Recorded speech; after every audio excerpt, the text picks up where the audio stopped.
तर एक दिवशी काय झालं, आमचा जो कॅमेरामन होता, कॅमेरामन तो आपल्या मुलीला घेऊन आला होता सेटवर. आणि सेटवर आल्यानंतर तिला तो म्हणाला, हे बघ माझीशी ओळखून, एवढीशी मुलगी ती हातात दिली, हे ओळखलं, हे माहितीचं कोण आहे, अशोक मामा, असं तेव्हा तू म्हणाला, तो 2-3दा म्हणाला. त्याच्यानंतर तो स्वतःच म्हणायला लागला मला अशोक मामा. आणि त्यानंतर प्रत्येकाला प्रॉब्लेम होताच, काय म्हणावं ते सगळेच अशोक मामा म्हणायला लागले. सगळ्या प्रकारचे जसे लोक रोल करतात तसे मी कॉमेडी करतो. आता माझी कॉमेडी जास्ती फेमस लोकांना आवडली ही गोष्ट वेगळी, पण मी करतो ती. त्यामुळे मी कलाकार आहे, नट आहे, मी वेगळे प्रकार करणारा नट आहे. तसं मी सिरियस पण करू शकतो. नाही काय बाकी जसं लाईफ लाईन काही विचार कर विकायला वेळच नाही मिळाला. आम्ही ह्याच्यामध्ये जे अडकलो तर आमची लाईन हीच चाललेली आहे, अजून लाईफभर हीच लाईन चालणार आहे. मध्ये एकदा ब्रेक मिळाला, त्यावेळेला आम्ही लग्न केलं. त्यामुळे ती लाईफ ती लाईफ वेगळी आहे. ही सिनेमाची लाईन कायम तशी चालू आहे. कलाकार एकदा इमेजमध्ये अडकला ना की तो सहसा सुटत नाही, की त्याला मग तेच करावं लागतात, तेच रोल करावं लागतात, नाईलाज नाही करावं. किंवा एखादा सिनेमा करायचा असेल किंवा कुठलं नाटक असेल तर तसा प्रकारचा रोल तेव्हाच त्यांना फक्त त्यांची आठवण येते. डॉक्टरांचे आधुनिक विचार आणि किरवंतामध्ये खोलवर रुजलेली परंपरा यामुळे दोघांमधील एक वैचारिक तफावत दाखवणारा एक लाईफलाईन चित्रपट प्रेक्षकांच्या भेटीला येतोय. या चित्रपटात ज्येष्ठ अभिनेते अशोक सराफ आणि माधव अभ्यंकर यांच्या अभिनयाची आपल्याला जुगलबंदी पाहायला मिळणार आहे. याच सिनेमानिमित्त आज आपल्यासोबत आहेत हल्लीच्या तरुणाईचा दृष्टिकोन घेऊन येणारा एक तरुण दिग्दर्शक साहिल शिरवईकर.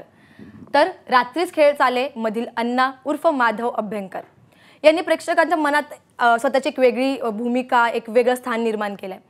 तर आईच्या घरात घरोबा, एक डाव भूताचा, वजीर, भस्म्या, खरा वारसदार, धूम धडाका, गंमत जम्मत अशीही बनवाबनवी अशा अनेक चित्रपटांमध्ये ज्यांनी दर्जेदार भूमिका साकारल्या ते म्हणजे अशोक सराफ उर्फ आपल्या सगळ्यांचे आवडते अशोक मामा. ही मुलाखत सुरू करण्याआधी मला सर तुम्हाला विचारायचं आहे, अशोक मामा हे नाव कधी आणि कसं पडलं? अरे जुनी गोष्ट आहे ती. म्हणूनच, कारण की आमच्या पिढी जी आहे तर तुम्हाला म्हणतात सगळेजण अशोक मामा, पण हे नाव कसं पडलं हे मला जाणून घ्यायचं. काय तर सगळे आमचे जे वर्कर्स होते त्यावेळचे कोल्हापूरचे, त्या सगळ्यांना मला काय म्हणावा हा प्रॉब्लेम होता. त्यांना अशोक म्हणता येत नव्हतं. अशोक साहेब म्हटलं तर ते फार परकं वाटायचं. इतकी त्यांची आणि माझी होती सगळ्यांची. तर एक दिवशी काय झालं, आमचा जो कॅमेरामन होता, कॅमेरामन तो आपल्या मुलीला घेऊन आला होता सेटवर. आणि सेटवर आल्यानंतर तिला तो म्हणाला, हे बघ माझीशी ओळखून, एवढीशी मुलगी ती हातात दिली, हे ओळखलं, हे माहितीचं कोण आहे, अशोक मामा, असं तेव्हा तू म्हणाला, तो 2-3दा म्हणाला. त्याच्यानंतर तो स्वतःच म्हणायला लागला मला अशोक मामा. आणि त्यानंतर प्रत्येकाला प्रॉब्लेम होताच, काय म्हणावं ते सगळेच अशोक मामा म्हणायला लागले. ते इतकं हे झालं की कोणी रस्त्याचा शूटिंग बघत असणारा माणूस असेल तर तो म्हणतो, काय मामा बरं आहे ना, ते छान आहे ना, झालं सगळीकडे झालं ते. बरं झालं तो एक त्यांना बरोबर. पण मी म्हणतो त्यातल्या समाधान मला असं आहे की निदान मामा तरी म्हणता येत ना, व काही नावाने हाक मारण्यापेक्षा ते बरं नाही का. कारण मी नुसतं मामा म्हटलं मी खरं म्हणजे ते अतिशय छान वाटतं. कारण का मी त्यांच्या डायरेक्ट घरात गेलेलो आहे. Exactly, familiar relation. त्यांनी मला आईचा भाऊ बनवलेला आहे, केवढी मोठी गोष्ट आहे नाही का. खरं, त्यामुळे ती आपुलकी निर्माण होते. हाच डिफरन्स आहे. पण आपल्या मराठी कलाकारांमध्ये तो कलाकार आपल्याला आपला हक्काचा माणूस वाटायला लागतो या नात्यांमुळे. खरं. तर सर पुढचा प्रश्न माझा तुम्हालाच आहे. अशोक सराफ हे नाव ज्यावेळेस डोळ्यासमोर येतं त्यावेळी एक विनोदी भूमिका किंवा विनोदवीर म्हणून बघितलं जातं, पण तुम्ही नेहमी हे खोडून काढण्याचा प्रयत्न करताय. तर असाच एक वेगळा सिनेमा जो विनोदवीर नाही दिसत आहे आम्हाला त्यामध्ये तुम्ही, तर काय सांगाल या सिनेमामध्ये काय वेगळं आहे? हां, काय झालं माहिती, आता बरेच केले मी विनोदी पिक्चर, विनोदी सिनेमा इतके झालेत. बरं काय होतं, करून का किती व्हरायटी म्हणजे किती करायची, लिहून कोण देत नाही तसं, किती इम्प्रोवाईज करणार. तर काहीतरी वेगळं करावं असं वाटायला लागलं की. पण काय झालं की लोक तसं वेगळं काही देईना झाले, कारण त्यांच्या मनात एक इमेज नावाची गोष्ट आहे. माणूस एकदा कुठलाही कलाकार एकदा इमेजमध्ये अडकला ना की तो सहसा सुटत नाही, की त्याला मग तेच करावं लागतात, तेच रोल करावं लागतात, नाईलाज नाही करावं. किंवा एखादा सिनेमा करायचा असेल किंवा कुठलं नाटक असेल तर तसा प्रकारचा रोल तेव्हाच त्यांना फक्त त्यांची आठवण येते, असं होतं. म्हणजे विचित्र म्हणजे अडकून जातात ते. पण मी म्हटलं आता बरंच केलेलं काहीतरी वेगळं, म्हणजे तसे मी बरेच वेगळे रोलसुद्धा केलेत मध्ये, पण ते जास्ती तसे परत रिपीट नाही झाले तसं त्या स्टाईलचे. मग आता मग ठरवलं की नाही आता काहीतरी वेगळं जरा केलं तर जरा मलाही बरं. आणि मुळात म्हणजे मी काही कॉमेडियन नाही आहे हो. कॉमेडियन मी कॅरेक्टर आर्टिस्ट आहे. मी सगळ्या प्रकारचे जसे लोक रोल करतात तसे मी कॉमेडी करतो. आता माझी कॉमेडी जास्ती फेमस लोकांना आवडली ही गोष्ट वेगळी, पण मी करतो ती. त्यामुळे मी कलाकार आहे, नट आहे. मी वेगळे प्रकार करणारा नट आहे. तसं मी सिरियस पण करू शकतो, मी विलन पण करतो, मी काही केलेत तुम्ही अर्थात. हो. आणि विलन रोल तर असे केले की लोकांच्या मनात म्हणजे तुम्ही डोक्यात बसलेले होतात असे विलनचे रोल केले. म्हणजे कोल्हापूरला चपलेनं मारायला पाहिजे ग मी आलेला असं म्हणायचं. इतकं सॉलिड होतं त्याचं संबंध. तर त्यामुळे काय झालं, हे असे रोल करून आता काहीतरी वेगळं हे करावं असं आता वाटायला लागलं. आणि मग हा रोल जरा वेगळा आहे रोल हा म्हणजे याच्यात कुठेही कॉमेडीची कुठेही जागाच नाही आहे. आणि मुख्य म्हणजे एक इम्पॉर्टंट आहे आणि तो एक काहीतरी संदेश देऊन जातो. म्हणजे सगळंच एकत्र आहे. त्यामुळे त्याची लेंथ जरी जास्ती नसली तर तो एक इम्पॉर्टंट कॅरेक्टर आहे, म्हणून मी ती वेगळी केलेली आहे यावेळी. तुमच्या तिघांच्या आयुष्यात लाईफलाईन म्हटलं की कोणती व्यक्ती डोळ्यासमोर होते आणि ती का? नाही काय बाकी जसं लाईफलाईन काही विचार कर विकायला वेळच नाही मिळाला. आम्ही जे अडकलो तर आमची लाईन हीच चाललेली आहे. अजून लाईफभर हीच लाईन चालणार आहे. मध्ये एकदा ब्रेक मिळाला त्यावेळेला आम्ही लग्न केलं. त्यामुळे ती लाईफ ती लाईन वेगळी आहे. ही सिनेमाची लाईन कायम तशी चालू येतात, ही चालूच राहणार. नाही हेच आमचं करिअर, हेच आमचं लाईफलाईन आहे खरं तर. याच्यावर तर सगळं चाललेलं आहे आणि ती कुठपर्यंत एक्सटेंड होते हे महत्त्वाचं आहे. पण ती होते तोपर्यंत आम्ही काम करत राहणार. आणि अर्थातच दुसरी लाईफलाईन ही आपली फॅमिलीच असते, त्याच्यामुळे ती एक लाईफलाईन आहे. साहिल, म्हणजे मला वाटतं तिघांची आमची उत्तरं सेमच आहेत. पहिलं म्हणजे फॅमिली, जे आपल्या एकदम जवळची असतात. दुसरं म्हणजे जे लोक करिअर ओरिएंटेड त्यांच्यासाठी करिअर. बऱ्याचशा लोकांना अजूनही काही एक्सपेक्टेशन असू शकतात, पण आमच्या कॉमन आणि थोडे थॉट प्रोसेस पण सिमिलर असल्यामुळे, आणि अजून माझं लग्न तर झालं नाही आहे तर ती अजून लाईफलाईन यायची शिल्लक आहे. पण सध्या तरी पण त्या पर्स्पेक्टिव्हने बघितलं तर फॅमिली आणि करिअरच ही लाईफलाईन आहे. साहिल, तुझा हा पहिलाच सिनेमा आहे जो तू दिग्दर्शक त्यामध्ये भूमिकेत असणार आहे दिग्दर्शकाच्या. काय एवढे मोठे चेहरे तुझ्या सोबत होते, काय वेगळा अनुभव होता? पहिलाच सिनेमा आहे, आपलं वय छोटं आहे आणि डायरेक्ट दिग्गजांसोबत तू सिनेमा करतोय, काय अनुभव होता? तर माझं नशीब म्हणजे खूपच चांगलं मी समजतो की ह्या दोघांनी या फिल्मसाठी एकतर पहिला होकार दिला. माधव सरांबरोबर मी एक शॉर्ट फिल्म केली होती 6-7 वर्षाआधी. माझ्या युनिव्हर्सिटी सबमिशन होतं ते. तर त्यावेळेला त्यांचं मला कॅलिबर माहितीच होतं. इनफॅक्ट त्यावेळेला रात्रीचं खेळ आलं नव्हतं. त्याच्यानंतर सरांचं म्हणजे तर पीकवरतीच गेले ते. तर त्यामुळे होतं काय, किरवंतची साधारण आपण जेव्हा डोळ्यासमोर आणतो तर गारे डोळे, असं एक रागीट चेहरा वगैरे, तर पटकन जेव्हा इमॅजिन करवतो तेव्हा चेहरा यांचाच फिक्स झालेला. तर डॉक्टरचं जेव्हा आम्ही करवतो चॅलेंज हे होतं की मी सरांच्या 80s बरेच फिल्म्स बघितलेत. म्हणजे फिल्म स्टडी करत असताना अशा फिल्म्स आहेत 80s त्या तुम्ही स्टडी पण केल्या पाहिजेत. तर त्याच्यातल्या काही भूमिका होत्या. तर कॉमेडीत तर प्रश्नच नाही, म्हणजे मी तो उल्लेख पण नाही करत आहे. पण काय कुठेतरी त्यांच्यातलं तो ॲक्टर आहे ना, भले माझी फर्स्ट फिल्म आहे पण मला फिल्म मेकिंग काय हे क्राफ्ट माहिती आहे. तर मला त्यांना अप्रोच करायचं होतं डॉक्टरच्या भूमिकेसाठी. पण आपण एक परसेप्शन ठेवतो की कॉमेडी स्टार आहेत, हे ते करतील की नाही करत. पण जेव्हा मी त्यांना भेटलो फिल्मसाठी तेव्हा मला कळलं की त्यांना पण हीच खंत आहे की मला कॉमेडी सोडून असे काहीतरी वेगळे भूमिका पाहिजे ज्याच्यात माझी ॲक्टिंगची लोकांना कळेल की बाबा हे माझं स्केल आहे. आणि फॉर्च्युनेटली माझं सौभाग्य, मी त्यांना घेऊन गेलो आणि ते त्याच थॉटमध्ये होते की काहीतरी वेगळं करायचं आहे. आणि सरांना जेव्हा मी भेटलो त्यांच्याकडे अराऊंड 35-40 स्क्रिप्ट तर पडल्याच होत्या. आणि त्यांचं म्हणणं हेच होतं की सगळेच जण म्हणतात माझी स्क्रिप्ट वेगळी आहे, प्रत्येकाला वाटत असतं, तर तुझी फिल्म मी का करू. तर शूट नंतर मला त्यांनी सांगितलं की हा जो का प्रश्न आहे ना, हे सर्व डिरेक्टर जे त्यांच्याकडे फिल्म घेऊन येतात त्यांना हा विचारतात. जर ते यांना पटलं काचं उत्तर तर ते फिल्म करणार, नाही तर नाही करणार. त्याला एकदम सिम्पल लॉजिक आहे. जर तुम्ही मला पटवू शकत नाही तर तुम्ही ऑडियन्सला कसं पटवणार. सिम्पल आहे. ते कन्व्हिन्स होणं पहिलं इम्पॉर्टंट आहे. आणि जेव्हा ह्या दोघांनी ती फिल्म, कारण तो फिल्मचा विषय इतका डिफरंट आहे, मराठी फिल्ममध्ये तर तो आलाही नाही आहे कधी, तो लोकांपर्यंत कन्व्हिन्सिंगली जर पोचवायचा असेल ना, तुम्हाला परफॉर्मन्स तेवढेच स्ट्रॉंग पाहिजेत. आणि ह्या 2 परफॉर्मन्स शिवाय मलाही नाही वाटत, जर मला तुम्ही सेकंड ऑप्शन जरी दिलात हायपोथेटिकली विचारलं तरी मी हेच सिलेक्ट करेन की हेच किरवंत आणि हेच डॉक्टर. याशिवाय हेमांगी कवी, भरत दाभोळकर, जयवंत वाडकर हे सगळे आहेतच आणि त्यांनी पण त्यांच्या त्यांच्या भूमिका कारण इम्पॉर्टंट आहेत, छोटे आहेत पण इम्पॉर्टंट आहेत. पण जे मेसेज आम्हाला डिलिव्हर करायचं आहे लोकांना ते ह्याच दोघांकडनं होऊ शकतं. माधव सर, आता साहिलने एक उल्लेख केला की रात्रीच खेळ चालले, तुमची ती सिरियल प्रत्येकाने पाहिली आहे. त्यात तुमची भूमिका ही खूप निगेटिव्ह होती. पुन्हा एकदा एका निगेटिव्ह भूमिकेत तुम्ही आम्हाला पाहायला मिळत आहे. निगेटिव्ह कॅरेक्टर तुमच्यापर्यंत येणं ह्याच्याबद्दल तुम्हाला काय बोलायचं आहे का? असेच अप्रोच का होतात तुम्हाला सिनेमा? नाही, बरं त्याआधी एक सांगतो की सारखा दिग्गज म्हणून माझा कृपया उल्लेख करू नका आणि सर समोर असताना तर अजिबात करू नका. नाही तर मला हे कसं वाटतं माहिती आहे का की अनेक उत्साही कार्यकर्ते असतात ना की ते एखाद्या नेत्याच्या पाठीमागे ना भावी मुख्यमंत्री असं करतात ना, तसं थोडंसं मला हे वाटतंय. तर तसं मी मुळात नाही आहे. त्याच्यामुळे मी एक अजूनही विद्यार्थीच आहे आणि सरांची कारकीर्द आणि त्यांचा अनुभव सर्वार्थाने ते फार मोठे आहेत. त्यामुळे त्यांच्याबरोबर मला दिग्गज वगैरे म्हणायची गरज नाही, प्लीज माझी रिक्वेस्ट आहे. आता दुसरी गोष्ट, अण्णा हे कॅरेक्टर जे आहे त्याच्याबद्दल बरेच बोलून झाले, सगळं झाले. तर निगेटिव्ह जरी असलं तरी तो त्या मालिकेचा हिरो होता खरं म्हणजे. आणि मला असं वाटतं फार क्वचित वेळा असं घडलं असेल किंवा घडत असेल की एखादा निगेटिव्ह कॅरेक्टर आहे तरी पण ते लोकांना जास्त आवडते. का आवडते तर त्याचं काही आपण कारण शोधू शकत नाही. म्हणजे अगदी 2.5 वर्षांच्या लहान मुलांपासून ते वयोवृद्ध लोकांपर्यंत ती भूमिका लोकांना आवडली. आता या भूमिकेबद्दल बोलायचं तर ही निगेटिव्ह भूमिका आहे असं नाही म्हणू शकत आपण. हां, ही निगेटिव्ह भूमिका नाही आहे.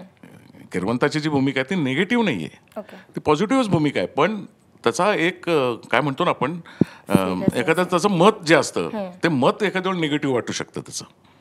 पण तो माणूस वाईट नाही आहे, तो प्रवृत्ती त्याची वाईट नाही आहे. पण कुठेतरी परंपरेत अडकलेली लोक असतात, त्या रूढींमध्येच अडकलेली लोक असतात. तर त्या पद्धतीने ते त्यांचं पुढचं आयुष्य तसंच ते घालवत असतात. जसं पाठीमागच्याने केलं तसंच ते पुढं नेत असतात. कदाचित लोकांच्या दृष्टिकोनातनं ते चुकीचं असू शकतं, असेलही, पण म्हणून तो निगेटिव्ह नाही आहे. ते एक अतिशय चांगलं कॅरेक्टर आहे ॲक्च्युली. आणि हे अशी कॅरेक्टर्स मिळायला मला असं वाटतं जरा थोडंसं उशीर झाला तरी भाग्य लागतं आणि ते माझ्या वाटी आले असं मला वाटतं. तुमची जेवढी कारकीर्द आहे, जेवढं तुम्ही आत्तापर्यंत इंडस्ट्रीत काम केलंय त्याच्या अर्ध्या वयाचा मुलगा तुम्हाला डिरेक्ट करतो. त्यापेक्षा पण कमी असेल. त्यापेक्षाही कमी आहे.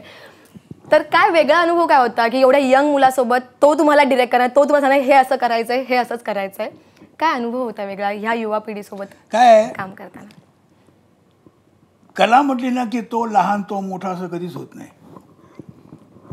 तो लहान दिग्दर्शक आहे म्हणून तो काही करू शकेल किंवा मोठा असेल तर काहीतरी सॉलिड ज्ञान असं काही बिलकुल नाही आहे. त्याच्यावर काही अवलंबून नसतं. तुम्हाला किती माहिती आहे, त्याबद्दल तुम्हाला ज्ञान किती आहे, तुमची कपॅसिटी किती आहे दुसऱ्याला सांगण्याची, किंवा जे फिल्म करायचं तुम्हाला जे चित्रित करायचं आहे ते करण्याची किती तुमची कपॅसिटी ह्याच्यावरती अवलंबून राहतं. वयाचा काही संबंध नाही. तो लहान असला तरी तुम्ही त्या कॅरेक्टरवर किती स्टडी केलेला आहेत ह्याच्यावरून कळतो तो किती डायरेक्टर किती मोठा आहे. हा तसा स्टडी करूनच सब्जेक्टच त्यांनी स्टडी करून घेतलेला आहे. त्यामुळे त्यांनीच त्याचा स्टडी केला होता. बरं, बाकीचं काय त्याच्याकडून काही सुटलेल्या गोष्टी आहेत ते आम्ही करतोच ना. आमचं पण कॉन्ट्रीब्युशन असतं आर्टिस्ट म्हणून. ते असायलाच पाहिजे. कुठल्या आर्टिस्टचं असायला पाहिजे की असं नाही की दिग्दर्शकाने फक्त सांगितलं म्हणून आपण करावं असं नाही होत. त्याच्यावर आपली पण काहीतरी हे असायला पाहिजेच ते. तर ते आम्ही असतो. त्यामुळे याच्यावर काम करताना म्हणजे मला काही प्रश्न नव्हता. कुणी असू दे, डायरेक्टर कुणी असू देत, तुम्ही मला काय दिलं आहे हे महत्त्वाचं करायला. माझा रोल काय महत्त्वाचा आहे, मला काय सादर करायचं आहे हे महत्त्वाचं ठरतं. मग तुम्ही मला जर त्याच्यात तुम्ही मला मदत केली तरी ठीक आहे, नाही तर मी तुम्हाला मदत करतो. एकंदरीत तुम्ही ज्यावेळेस स्क्रिप्ट येतो तुमच्याकडे काय बघता, तुम्ही कशी कशी करता स्क्रिप्ट आल्यानंतर? काय स्क्रिप्ट म्हणजे मुळात जी कॅरेक्टर जी करायची आहे ती मुळात कॅरेक्टर काय हे सगळ्यात महत्त्वाचं आहे. दिग्दर्शक कोणही नंतर ठरतो. आपण ठरवतो की बाबा हा डायरेक्टर करणार आहे, ठीक आहे, ते नंतर बघू. पण पहिल्यांदा त्यांनी काय लिहिलं आहे, त्याला काय करायचं हे सगळ्यात महत्त्वाचं असतं. त्यामुळे ते आधी विचार करावा लागतो. कॅरेक्टर काय माहिती, कॅरेक्टर कुठलीही कॅरेक्टर पहिल्यांदा लक्षात घ्यायला पाहिजे. कॅरेक्टरची लेंथ बघण्यात काय अर्थ नाही. ती लहान आहे कॅरेक्टर काय मोठी कॅरेक्टर याच्यावर काही फरक नसतं. तुम्ही ती स्टोरीमध्ये कथेमध्ये त्याचं किती महत्त्व आहे ही सगळ्यात महत्त्वाची गोष्ट आहे. ती कॅरेक्टर मी म्हटलं कथेशी किती संबंधित आहे. नाहीतर तो आहे असं नसतं, होऊ शकत नाही.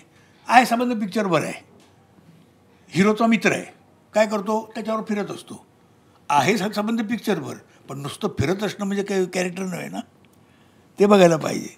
माझं झालेलं आहे असं एकदा 2-3दा, म्हणून मी हिंदी पिक्चरमध्ये झालं होतं माझं. तर मला त्यांनी बोलवलं, म्हटलं की ये ऐसा कैरेक्टर है. अच्छा क्या है? आप हीरो के फ्रेंड है? अच्छा वेरी गुड. तो क्या करते हैं वो? कहते हैं हीरो का आते हैं पहले सीन में ऐसा होता है, हीरो के साथ ऐसा होता है, हीरो बोलता है फिर ये करता है. अच्छा ठीक है, आप होते हैं. सेकंड सीन सांगा. मग तो बाद में तो कहते हैं कि हीरो है ऐसा करता है. 3-4 सीन त्यांनी हीरो ऐसा करता है, हीरो कसं करता है. मी म्हटलं मग मैं क्या करता हूँ? आप है ना, आप है म्हणजे काय, मी उभा आहे. आता मी जर उभा आहे नुसतं आहे म्हणजे त्याला काय अर्थ आहे हो? मी असं याला नमस्कार केला मोठ्याने, मी बाहेर पडलो. म्हणजे बस फिरसे कभी करेंगे, हा अर्थच नाही यार. नाही तुम्ही आहात किती आणि तुम्ही करता काय ह्याला महत्त्व आहे ना. तर मी पहिल्यांदा मला काय करायचं हा विचार करतो. कळलं की नाही. लांबी रुंदी मी तेच सांगितलं ना पहिल्यांदा, मी लांबी रुंदी नाही बघत रोलची किती आहे ते, स्टोरीशी किती कनेक्टेड आहे तो. सगळ्यात महत्त्वाचं ते असतं. तुमची कॅरेक्टर स्टोरी, तुमची एकंदरीची लाईन अशी चित्रपटाची, त्यात तुम्ही किती तुमचा सहभाग आहे हे महत्त्वाचं असतं. आणि मी ते पहिल्यांदा बघतो. माधव सर, प्रश्न तुम्हाला आहे. सिनेमामध्ये तुम्ही किरवंतांची भूमिकेमध्ये दिसताय एका, काय ही भूमिका काय आहे तुमचं आणि यांचं नातं त्या सिनेमात आम्हाला काय बघायला मिळणार आहे? काय तुमची विचारसरणी वेगळी आहे हे दिसतंय दोघांची, पण कसा आहे त्या सिनेमामध्ये तुमचा रोल? किरवंत म्हणजे अर्थात सगळ्यांना माहिती आहे किंवा माहीत नसलं तर सांगतो. आता आम्ही ट्रेलर पाहिलं त्यामुळे आम्हाला एकंदरीत थोडी कल्पना तर आलीच आहे. एखाद्या मृत्यूनंतर त्याची जी क्रियाकर्म करतो तो, ती व्यक्ती किंवा तो ब्राह्मण म्हणा, तर त्याला किरवंत असं म्हणतात. तर ही भूमिका किरवंताची अशी आहे की हा एक विशिष्ट प्रथा, रूढी, परंपरा याचा पुरस्कर्ता आहे तो तेच पाळणारा माणूस आहे. तर काय कारण असेल तर नुसत्याच प्रथा, परंपरा, रूढी एवढंच त्यांनी होणार आहे का? तर नाही, तर त्याचं उपजीविकेचं साधन पण ते असू शकतं. त्याच्यामुळे त्याला याच्या पलीकडे कुठलाही विचार करायचा नाही आहे, करू द्यायचा नाही आहे. आणि समोर जो एक व्यक्ती येते ती डॉक्टर आहे, ती विज्ञानाची एक प्रतीक म्हणतो आपण, विज्ञानाचं प्रतीक. आणि आज इतकं मेडिकल सायन्स ॲडव्हान्स झालेलं आहे, त्याचं म्हणणं एक वेगळं आहे. आलं का लक्षात? त्याला तुमच्या परंपरांबद्दल आणि रूढींबद्दल त्याला हे नाही आहे, द्वेष नाही आहे, पण तरी त्याचं असं एक म्हणणं आहे की विज्ञानाची कास धरायलाच पाहिजे, आता ती वेळ आलेली आहे. आणि या दोघांमधला हा झगडा आहे, जो काही प्रश्न तिथं उभा राहिलेला आहे त्याच्यावरचं हे द्वंद्व आहे. ओके. म्हणजे विज्ञानाने आता एवढी, म्हणजे मेडिकल सायन्सने एवढी प्रगती केलेली आहे, तरी देखील काही विशिष्ट लोक किंवा काही लोक अजूनही जुन्या ज्या रूढी किंवा जुन्या ज्या परंपरा आहेत त्यांना धरून बसलेले आहेत. त्यातले जे जुन्या रूढी म्हणजे काही अंधश्रद्धेकडे पण वळणारे आहेत.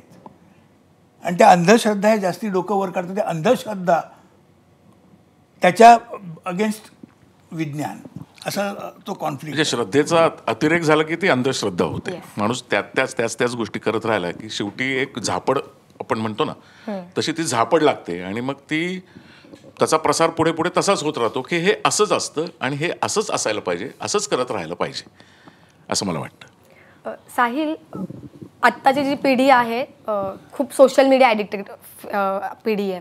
त्यांना खूप हलकं फुलकं सध्या कॉन्टेंट लागतो.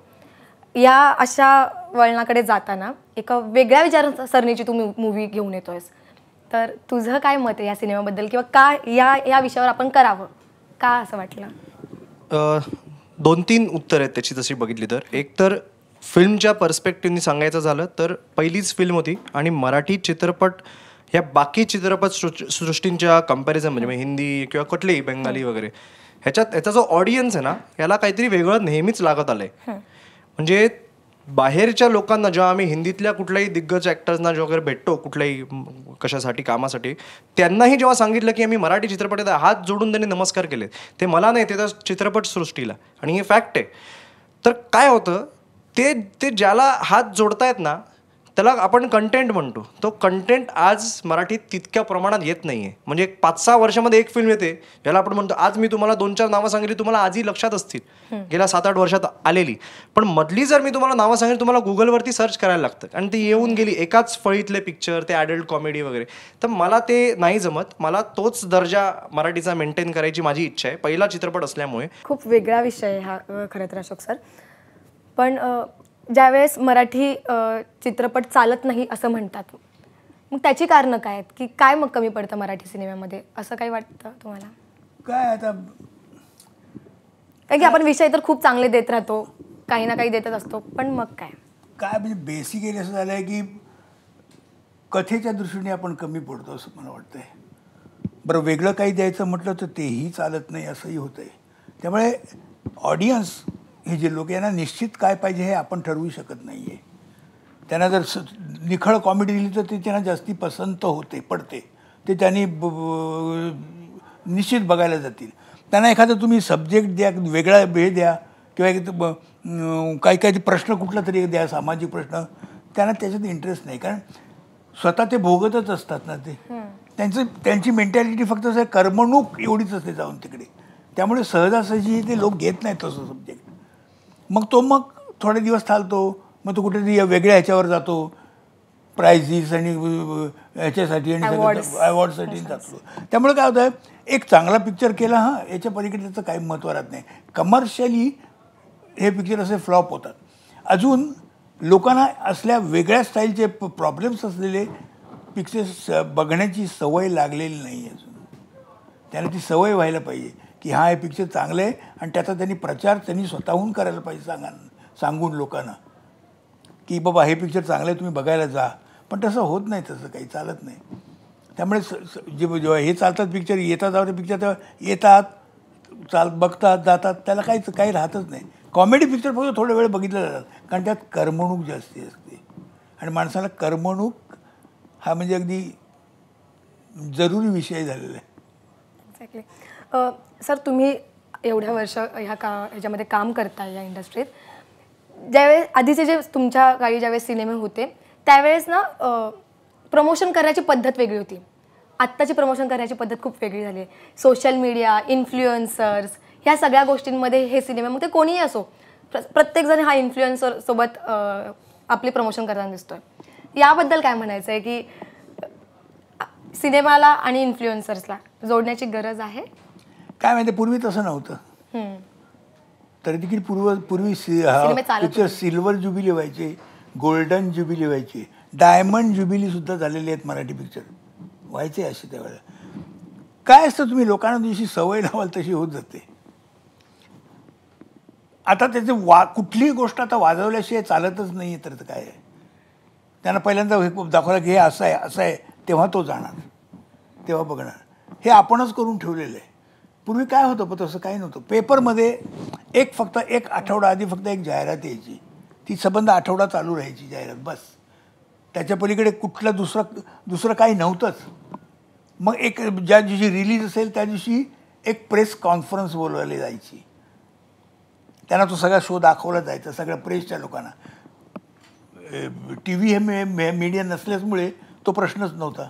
आता हे चिकार वाढलेले आहेत ना, निर्णय म्हणजे दाखवण्याचे प्रकार चिकार वाढलेले आहेत ना. टी व्ही होईल किंवा आणि कशा जास्तीत जास्त वाढलेले आहेत, तर त्याप्रमाणे लोकांचं त्याच्यावर थांबलेले आहेत.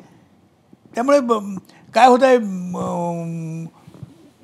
कशावर आपण बोलत होतो, इन्फ्लुएन्सर्स, सोशल मीडिया एकंदरीत, आणि आत्ताचं प्रमोशन जे मराठी. आत्ताचं प्रमोशन करण्याची तशी काय अर्थ नव्हती. त्यावेळेला कुठे प्रमोशन करत होतो, पण नाही. पण आता ती लोकांना एक सवय झाली की बघूया टी व्हीवर कसं वाटतंय, असं आहे, मग बघूया. पण असा एक सवय झाली. वाटतं त्याचं काही कारण नाही वाटतं.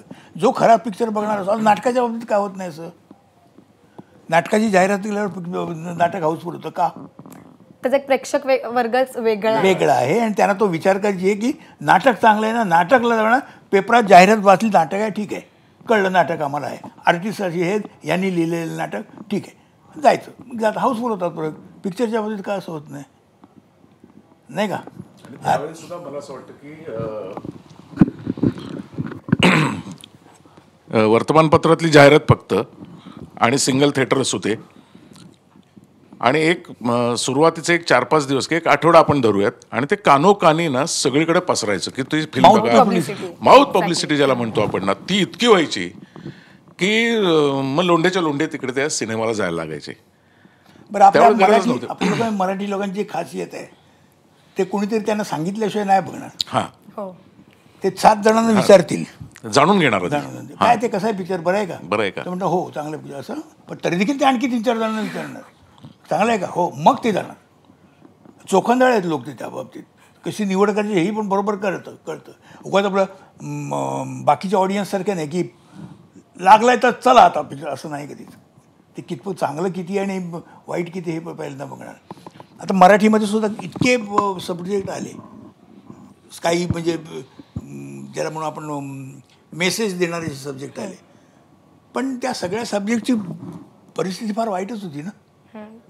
तसे ते कमर्शियली चालले नाही. बरं, जर कमर्शियल जर पिक्चर चाललाच नाही तर त्यांनी दुसरं पिक्चर करावं कसं? मग इंडस्ट्री खाली येते, मग सरळ बंद करतात ते काय. कारण झेपायला पाहिजे ना संबंध, खर्च काय कमी नाही आहे तो. एक शेवटचा प्रश्न करते.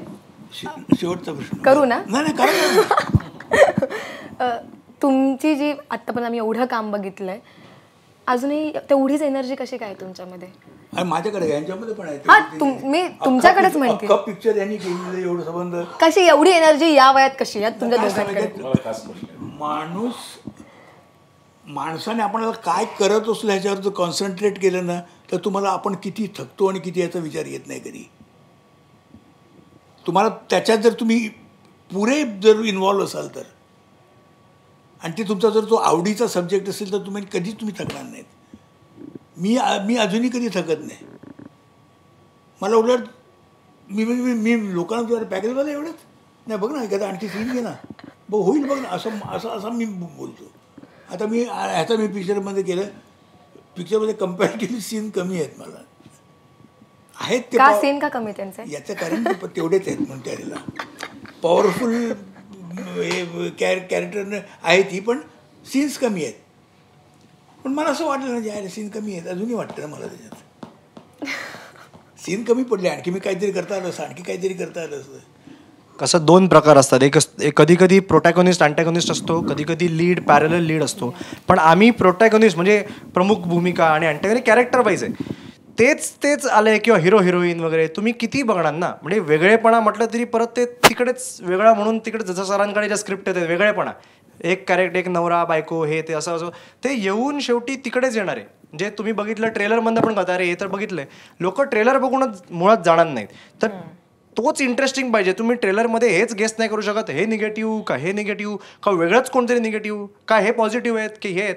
हा जेव्हा क्वेश्चन मार्क तुम्ही लोकांवर सोडताना, तर क्वेश्चन मार्क ही बेसिकली क्युरिओसिटी आहे. फिल्मचं एंटायर जो क्लायमॅक्स वगैरे हा तो कम्प्लिटली वेगळा आहे. त्याचा ना अंधश्रद्धेशी ना मेडिकल सायन्सशी काही संबंध नाही.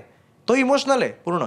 तो याच्यासाठी आहे कारण तुम्हाला एक इम्पॅक्ट घेऊन जायचा असतो. इमोशन्सनीच तुम्हाला इम्पॅक्ट येणार. मी तुम्हाला 10 वेळा सांगितलं हे करा किंवा नको, त्यांनी होणार नाही. कितीही कोणी सांगितलं तरी. पण जेव्हा तुम्ही ते बघता आणि तुम्ही जेव्हा ते फील करता, ते फील करण्यासाठी लोक थिएटरमध्ये जातात.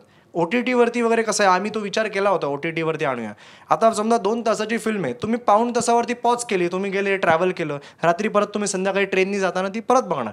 तो इम्पॅक्ट गेला ना निघून. तुम्ही त्या इमोशन्समधनं बाहेर पडले. तुम्हाला ते इमोशन्स तसेच आले पाहिजेत. म्हणून तर लोक नाटकांमध्ये थोडी ना आपण ब्रेक घेतो, 10-15 मिनिटाचा असतो आणि परत येतो. तर 1.5-2 तासाचा ब्रेक आला तर नाटकाचा इम्पॅक्ट निघून गेला. तेच आहे. तर थिएटर ह्याच्यासाठीच इम्पॉर्टंट आहे की लोक जेव्हा येतात तेव्हा तुम्ही ते फील करून जा. बेसिकली आमचा थॉट तोच होता. आणि रोल तसा लीड आणि पॅरलल लीड आहेत ते त्याला म्हणतात कारण किरवंताचं कॅरेक्टरच मुळात त्याला शेड्स इतके आहेत ना, वरती खालती हे ते लक्षात राहणार. पण फिल्मची जी कम्प्लिशन आहे ते डॉक्टरनीच होणार आहे.